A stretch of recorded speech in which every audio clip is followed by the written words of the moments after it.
American influence in Africa. From America to Africa. Drumming and dancing was a major obsession of the Moshes. Religion and entertainment dominated Moshe culture. At the start of the Moshe Empire, drumming and dancing became the fabric of the Moshe culture. At the height of the Moshe Empire, great drummers, great singers, and great dancers were the most revered people in the land. Pyramids were built to honor great dancers. It was not uncommon in the Moshe culture for the chief of the new village to be decided in a dance competition. The best male dancer became the chief. Dignitaries and visitors from foreign lands were entertained with drumming and dancing. Every religious activity, every celebration, and even funerals were accompanied by drumming and dancing. Drumming and dancing, accompanied by animal sacrifice, was the way to appease the gods and to celebrate the spirits of the recently departed. Often, men who were excellent dancers ended up marrying many wives, as women preferred to marry good dancers.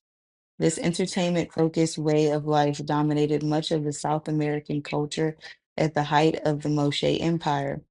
It was in the Moshe Empire that most of the musical instruments that exist in Africa and the Middle East in present times were invented. The xylophone was the most ingenious musical instrument invented by the Moshes. When the Moshes fled to Western Africa and Southern Africa following the collapse of their empire, they introduced this entertainment focused culture to Africa. Drumming and dancing was already a major part of culture of the native Africans from ancient Egypt who were living in the Western Africa and Southern Africa at the time. The arrival of the Moshes took the culture of drumming and dancing to new heights. The culture of drumming and dancing that exists in Africa in present times originated from the Moshe tribe in ancient South America. America has influenced the world. Learn more about American history. The Moshe Empire, from America to Africa. No ancient South American tribe played a greater role in shaping African culture in the post Egyptian era than the Moshe tribe. Some historians spell the name Moshe as some spell it Mossy.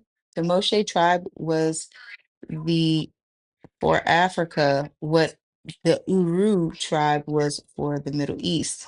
The collapse of the Ware Empire naturally led to the rise of the Moshe Empire. The Moshe Empire of ancient South America is one of the greatest empires in all of human history. On the Christian calendar, it was around 400 AD that the Moshes defeated the Wares and usurped the Ware Empire. After expelling the Wares from South America, the Moshes inherited the cities, the deities, the pyramids, and the infrastructure that the Wares had created.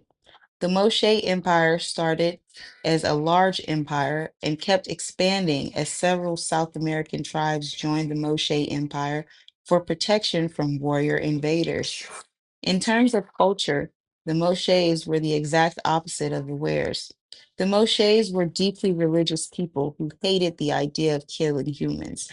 It was taboo to kill a human, even by accident. There was a penalty and a religious ceremony to appease the gods if anyone accidentally killed a human. Moshes liked everything on a grand scale. Moshe fabrics were plain, with no more than two colors, but they were large. Moshe pyramids tended to be very large. Most of the large pyramids South America were built by the Moshes. The large pyramids in present day Egypt are Moshe style pyramids. Unlike the Wares, Moshes were not materialistic. Moshes were more concerned about religion than materialism. A swarthy brown, copper, or cinnamon colored skin, a heavy brow, dull and sleepy eyes with the corners directed upwards. In this respect, resembling those of the Malay and Mongolian races, prominent cheekbones, a salient but dilated nose, full and compressed lips, and an expression of genderness combined with a gloomy and severe look. It includes all of the American Indians, with the exception of the Eskimo, who appear to be Turanians from North Asia. The American Negro is the American Indian. The Moshe and the Ware Empire. From America to Africa. At the height of its glory, the Ware Empire dominated most of South America for about 400 years. One of the larger tribes that the Wares avoided for more than 1,000 years was the Moshe tribe. The Moshe tribe had existed in South America for thousands of years. The earliest South American tribes that came to North Africa 7,000 years ago and built ancient Egypt included Moshes. The Moshes were also one of the first tribes to set up a settlement in Eden. The Moshe tribe was one of the largest tribes in South America for thousands of years.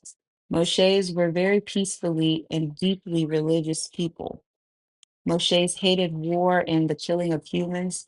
At the start of the Ware Empire, the Wares tactically used diplomacy to avoid any confrontation with the Moshes.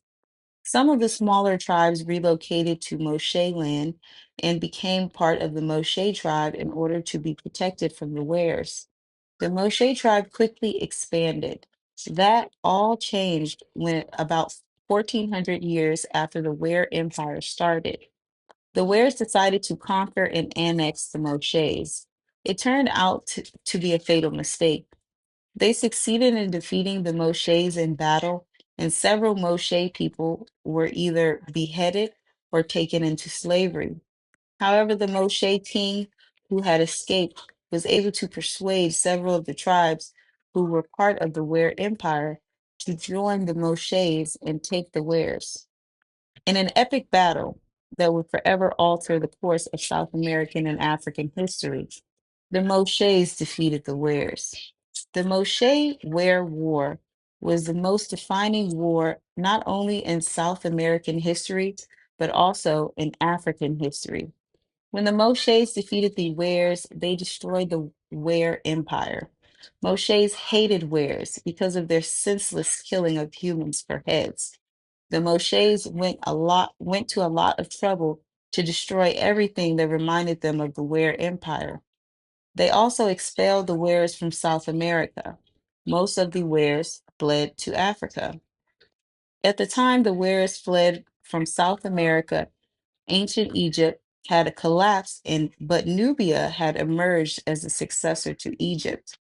Most of the Wares ended up in Nubia. Some of the Wares fled to West Africa. Other Wares fled to the islands and joined the island people who had fled from South America to escape Ware invasions. The destruction of the Ware Empire was sudden and it was quick. The Wares who had stayed behind in South America became a part of the new Moshe Empire and were subjected to strict rules. The Wares were forbidden to kill any human for any reason. The Ware king had to go to the home of the Moshe king at least once a year with presents to pay homage to the Moshe king. Often, the Ware king would stay in the house of the Moshe king for several days.